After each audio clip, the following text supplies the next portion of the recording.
बोरियो विधायक लोबिन हेम्ब्रम ने अपनी ही सरकार पर साधा निशाना, कहा जल जंगल जमीन बचेगा तभी आदिवासी बचेंगे। झारखंड बचाओ मोर्चा के प्रदेश संयोजक सब बोरियो के विधायक लोबिन हेम्ब्रम ने कहा कि राज्य में जल जंगल और जमीन बचेगा तो आदिवासी बचेंगे, इसलिए हमें फिर से लड़ने के लिए तैयार रहने की ज़रूरत है। उन्होंने कहा कि राज्य भर में 53 संगठनों को मिलाकर झारखंड बचाओ मोर्चा की स्थापना की गई है। लातेहार में आयोजित मोर्चा के प्रमंडल स्तरीय सम्मेलन को संबोधित करते हुए विधायक लोबिन हेम्ब्रम ने कहा कि बिहार से झारखंड अलग राज्य होने के बाद भी लोगों को मूलभूत सुविधाएं नहीं मिल रही हैं। राज्य में हेमंत सोरेन की सरकार बनने के बाद यहां के मूल निवासी आदिवासियों से किया गया वादा अब तक पूरा नहीं किया गया है। सरकार बनने से पहले हेमंत सोरेन ने झारखंड के लोगों से वादा किया था कि जल जंगल और जमीन, एसपीटी एक्ट, सीएनटी एक्ट 1932 खतियान और पैसा एक्ट को लागू करेंगे, लेकिन आज सरकार किसी मुद्दा को लागू नहीं कर सकी है। बजट से पहले हेमंत सरकार लाएगी नई नियोजन नीति, जेएमएम ने किया वादा। आगामी बजट सत्र से पहले झारखंड की हेमंत सरकार नई नियोजन नीति लाएगी, झारखंड मुक्ति मोर्चा ने दावा किया है।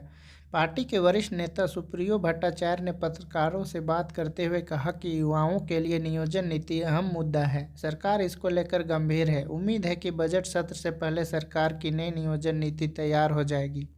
बता दें कि झारखंड हाईकोर्ट ने 2021 की नियोजन नीति को रद्द किया था। इस पर खतियानी जोहार यात्रा के दौरान मुख्यमंत्री हेमंत सोरेन ने कहा कि हमने यह कानून बनाया था कि जो भी झारखंड से 10वीं और 12वीं पास करेगा उन्हें प्राथमिकता के आधार पर नौकरी पर रखेंगे। भोजन का अधिकार अभियान, नरेगा वॉच ने झारखंड के वित्त मंत्री को सौंपा ज्ञापन। भोजन का अधिकार अभियान झारखंड और नरेगा वॉच ने झारखंड के वित्त मंत्री डॉक्टर रामेश्वर उरांव को बजट से पहले एक ज्ञापन सौंपा है। इसमें सरकार के वादों की याद दिलाई गई है। कई अहम बिंदुओं पर सरकार को सुझाव भी दिए गए हैं। दोनों संस्थाओं ने सोमवार 9 जनवरी 2023 को राज्य के वित्त मंत्री को यह ज्ञापन सौंपा है। इसमें स्कूलों और आंगनबाड़ी केंद्रों में हर दिन अंडा, 2500 रुपये प्रति माह की बढ़ी हुई दर पर सभी को सामाजिक सुरक्षा पेंशन, ग्रीन कार्ड धारकों को खाद्यान्न राशन 5 किलो प्रति व्यक्ति प्रति माह की नियमित आपूर्ति और प्रधानमंत्री मातृ वंदना योजना के तहत सभी बच्चों को मातृत्व लाभ के लिए विस्तार की मांग की गई है।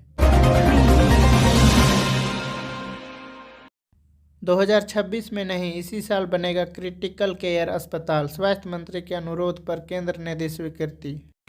केंद्र ने 50 बेड के 20 और 100 बेड के 2 क्रिटिकल केयर हॉस्पिटल के निर्माण की स्वीकृति दे दी है। इन क्रिटिकल केयर अस्पतालों का निर्माण वर्ष 2026 तक चरणबद्ध तरीके से होना है। इनमें जमशेदपुर और गिरिडीह में 100 बेड के अस्पताल की स्वीकृति साल 2025-26 के लिए मिली थी, लेकिन अब जमशेदपुर में 100 बेड के क्रिटिकल केयर अस्पताल का निर्माण चालू वित्तीय वर्ष 2022-23 में ही होगा। जेपीएससी के बाद अब बाल विकास परियोजना के नाम पर फर्जी बहाली का मामला आया सामने, ठगे जा रहे अभ्यर्थी। झारखंड कर्मचारी चयन आयोग की फर्जी वेबसाइट बनाकर फर्जी बहाली के आवेदन मंगाए जाने के बाद अब बाल विकास परियोजना के नाम पर फर्जी बहाली का मामला सामने आया है। राज्य सरकार का एक फर्जी पत्र दिखाकर विभिन्न प्रखंडों में कॉन्ट्रैक्ट पर बहाली के नाम पर युवाओं को ठगा जा रहा है। मामला सामने आने के बाद समाज कल्याण निदेशक छवि रंजन ने वायरल पत्र को फर्जी बताते हुए इस तरह के किसी नियुक्ति का आदेश नहीं दिए जाने और उस पत्र को उनके कार्यालय से जारी नहीं होने की बात कही है। इंटरनेट मीडिया पर वायरल हो रहे फर्जी पत्र निदेशक बाल विकास परियोजना, महिला एवं बाल विकास व सामाजिक सुरक्षा विभाग के नाम से जारी किया गया है, जबकि ऐसा कोई पद है ही नहीं। महिला एवं बाल विकास व सामाजिक सुरक्षा विभाग में निदेशक और समाज कल्याण का पद होता है। फर्जी पत्र में सेवर green service India private limited को 19 जिलों में अनुबंध आधारित नियुक्ति के संबंध में मेधा सूची तैयार कर साक्षात्कार आयोजित करने की बात कही जा रही है। जीत की हैट्रिक लगाने के लिए चतरा दौरे पर आ रहे भाजपा पर भारी, प्रतिद्वंदियों की घेराबंदी के लिए बनाएंगे रणनीति। चतरा संसदीय क्षेत्र से जीत की हैट्रिक लगाने के लिए भारतीय जनता पार्टी अभिषेक कयावद में जुट गई है। मिशन 2024 को लेकर बीजेपी में ताना बाना बुनना शुरू कर दिया है, क्योंकि वह 2014 और 2019 के जीत को आगे भी बरकरार रखना चाहती है। कार्यकर्ताओं के जोश और जज्बे को और प्रगाढ़ बनाने के लिए भाजपा के प्रदेश प्रभारी लक्ष्मीकांत वाजपेयी 2 दिवसीय दौरे पर 10 जनवरी को चतरा आ रहे हैं। इस मौके पर प्रदेश प्रभारी जिला कार्य समिति से लेकर बूथ स्तर के कार्यकर्ताओं से सीधा संवाद करेंगे। वे चतरा में सांगठनिक गतिविधियों से रूबरू होंगे।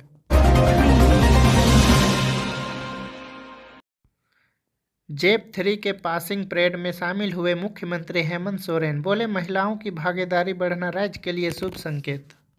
मुख्यमंत्री हेमंत सोरेन सोमवार को धनबाद में जेप 3 के पासिंग परेड में बतौर मुख्य अतिथि शामिल हुए। जेप के इस कार्यक्रम को संबोधित करते हुए मुख्यमंत्री सोरेन ने कहा कि राज्य को बेहतर दिशा देनी है तो राज्य को बेहतर व्यवस्था देनी होगी। उन्होंने कहा कि जितने भी पुलिस लाइन और जेप मुख्यालयों का 2 साल में जीर्णोद्धार करेंगे, वे राज्य की विधि व्यवस्था ठीक करने और महिला उत्पीड़न समाप्त करने के लिए नए जवान काम करेंगे। मुख्यमंत्री हेमंत सोरेन ने प्रशिक्षित होने वाले जवानों से कहा कि यह प्रशिक्षण आपको चुनौतियों से लड़ने में काम देगा। काम के दौरान आपको तरह तरह की चुनौतियों से जूझना होगा। 2445 नए जवानों में 813 महिलाओं को होना राज्य के लिए शुभ संकेत है। कोयले के काले खेल में पूर्व डिप्टी मेयर एकलव्य सिंह पर गोली चलाने का आरोप, पीड़ित की हालत गंभीर।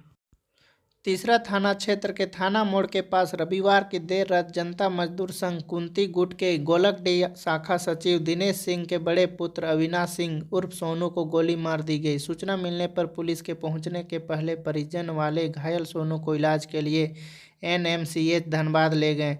बाद में उचित इलाज के लिए जलान अस्पताल ले जाया गया। सोनू की स्थिति को देखते हुए उसे दुर्गापुर इलाज के लिए ले जाया गया। खदान में काम न करने वाले कर्मचारी और ऑफिस में बैठे अधिकारी भी उठा रहे हैं अंडरग्राउंड भत्ते का लाभ। BCCL में बिना अंडरग्राउंड गए ही उसका भत्ता का लाभ उठा रहे हैं यहाँ के कोयला कर्मचारी। ऐसा मामला कोयला भवन मुख्यालय में सामने आया है। मामला प्रकाश में आते ही कोयला भवन मुख्यालय ने इसे गंभीरता से लिया है।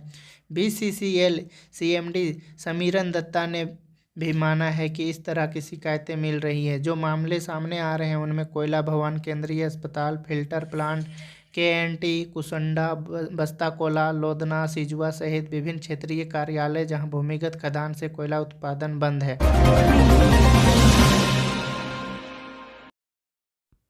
पटना से गए ईसाई प्रचारकों ने लगभग 100 हिंदुओं का कराया मंत्रांतरण, RSS भी रोकने में रहा नाकाम।